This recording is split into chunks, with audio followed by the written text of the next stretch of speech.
এই গরমে ত্বকের স্বাস্থ্য ও উজ্জ্বলতা বজায় রাখতে একটি সঠিক স্কিন কেয়ার অত্যন্ত গুরুত্বপূর্ণ। দিশার এই লুকটা কিন্তু দিশা নিজে ক্রিয়েট করেছে, কারণ দিশা আজকে সুন্দর একটা ডান্স পারফর্ম করবে। চলো দেখে নেই দিশা কিভাবে তার এই মেকআপ লুকটা করেছে। দিশাকে হাইড্রেট রাখে, যার ফলে স্কিন নরম ও মসৃণ দেখায়। এই সিরামটি ত্বকের উজ্জ্বলতা বাড়াতে এবং কালো দাগ দূর করতেও সাহায্য করে। হার্ড অ্যাপ্লাই করছে পন্ডস এর Hydra miracle super light jail. হালকা ফর্মুলার কারণে মেকআপ অ্যাপ্লাই করার আগে বেস হিসেবে এটা দারুণ কাজ করে। মেকআপের আগে দিশা সুপার লাইট জেলটা সুন্দর করে অ্যাপ্লাই করে নিচ্ছে তার ফেসে। দিশা কিন্তু সবসময় সিম্পল মেকআপ করে, হালকা একটু ফাউন্ডেশন দেন পাউডার সুন্দর করে মিক্স করে নিচ্ছে, চোখে একটু আইলাইনার। এই যে দিশা ফাইনাল লুক রেডি। আজকে নাচের সাথে এই লুকটা কিন্তু অসাধারণ। কি আনন্দ, কি আনন্দ, কি আনন্দ, দিবারাত্রি নাচে মুক্তি নাচে বন্ধ।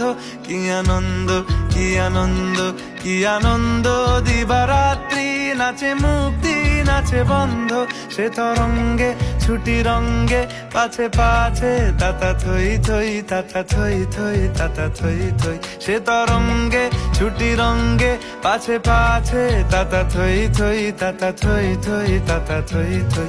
মম চিত্তে নীতি নৃত্যে কে যে নাচে তাতা থই থই তাতা থই থই তাতা থই থই। মম চিত্তে নীতি নৃত্যে কে যে নাচে তাতা থই থই তাতা থই থই তাতা থই থই।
তার স্কিন কেয়ার করে পন্ডস এর এই 3টি প্রোডাক্ট দিয়ে। মেকআপের শুরুতেই স্কিনটাকে ভালো করে ক্লিন করে নিতে হবে। Ponds bright beauty face wash দিয়ে দিশা তার স্কিনটাকে ভালো করে ক্লিন করে নিচ্ছে। এতে রয়েছে ভিটামিন B3, নিয়াসিনামাইড, যা ত্বকের কালচে ভাব এবং ডালনেস দূর করতে সাহায্য করে। এটি পরিষ্কার করার পাশাপাশি ত্বকের স্বাভাবিক আর্দ্রতা ধরে রাখে। সেকেন্ড অ্যাপ্লাই করছে পন্ডস ব্রাইটেনিং সিরাম। এতে থাকা হায়ালুরোনিক অ্যাসিড এবং সিরাম